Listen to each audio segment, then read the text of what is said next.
हमारी खुदावन यीशु की अंजील मुक़द्दस यूहन्ना के मुताबिक उसका 10वां बाब 31 से 42 आयत तक। उस वक्त यहूदियों ने फिर पत्थर उठाए ताकि यीशु को संसार करें।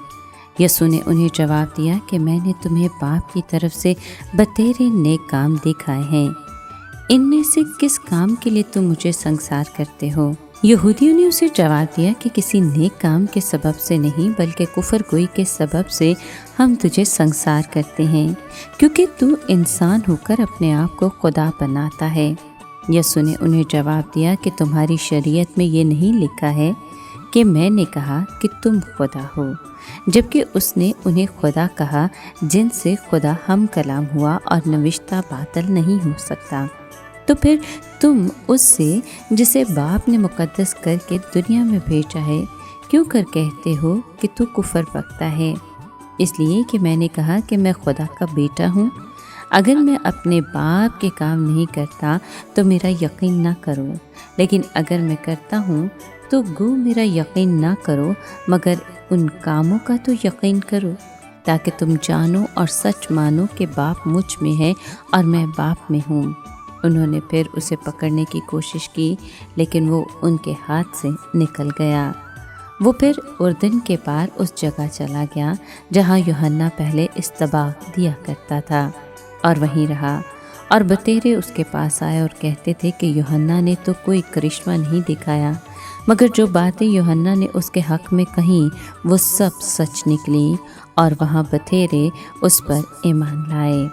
पाक कलाम के पढ़े और सुने जाने पर खुदावंद की बरकत हो, खुदा का शुक्र हो। अजीज दोस्तों, आज के कलाम में यीशु मसीह की यहूदी सरदारों के साथ कशमकश का बयान है, जो उस पर कुफर का इल्ज़ाम लगाते हैं कि वो खुद को खुदा के बराबर करार देता है। ये महज कशमकश का लम्हा नहीं था, बल्कि उसकी इलाही ज़ात और उसके मिशन के मुकाशफे का भी लम्हा था। यीशु मसीह का ये दावा कि मैं और बाप एक हैं, और ये कि बाप मुझ में है और मैं बाप में, बहुत अहम और उसकी ज़ात को समझने के लिए मरकज़ी हैसियत रखता है। ये अल्फाज उसके इलाही इख्तियार और खुदा के साथ एक होने का खुलासा है, और यीशु मसीह की अलूहियत पर ईमान मसीही अक़ीदे की बुनियाद है। अपने इन अल्फाज से यीशु मसीह न सिर्फ हमें खुदा की तरफ से भेजा गया नज़र आता है, बल्कि इलाही ज़ात के तौर पर भी नज़र आता है। यहूदी सरदारों की तरफ से यीशु मसीह पर इल्ज़ाम उस बड़े फ़र्क को बयान करता है जो मसीहा के बारे में उनकी समझ और यीशु मसीह की तरफ से अपने बारे में मुकाशफे के दरमियान था। यीशु मसीह अपने दावे की दलील में अपने कामों का हवाला देता है जो उसके इलाही होने की तस्दीक करते हैं। वो अपने कामों को खुदा की मर्ज़ी के मुताबिक बताता है, जिसमें वो अपने मिशन पर और खुदा के साथ एक होने पर जोर देता है।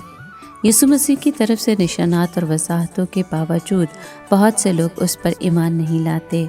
लोगों का ईमान ना लाना अनाजील का आम मौजू है, जिसमें इंसान को यीशु मसीह के इलाही मिशन को समझने और उसे कबूल करने की दावत दी जाती है। ज़रूर है कि यीशु मसीह के इलाही इख्तियार के बारे में हमारा इल्म हमारे तर्ज़ अमल पर असरअंदाज हो।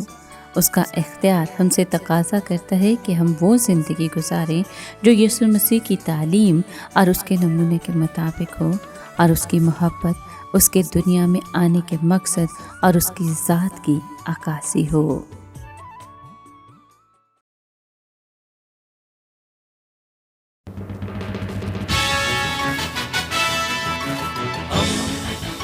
दोस्ती का पैगंबर, रेडियो वेरितास एशिया।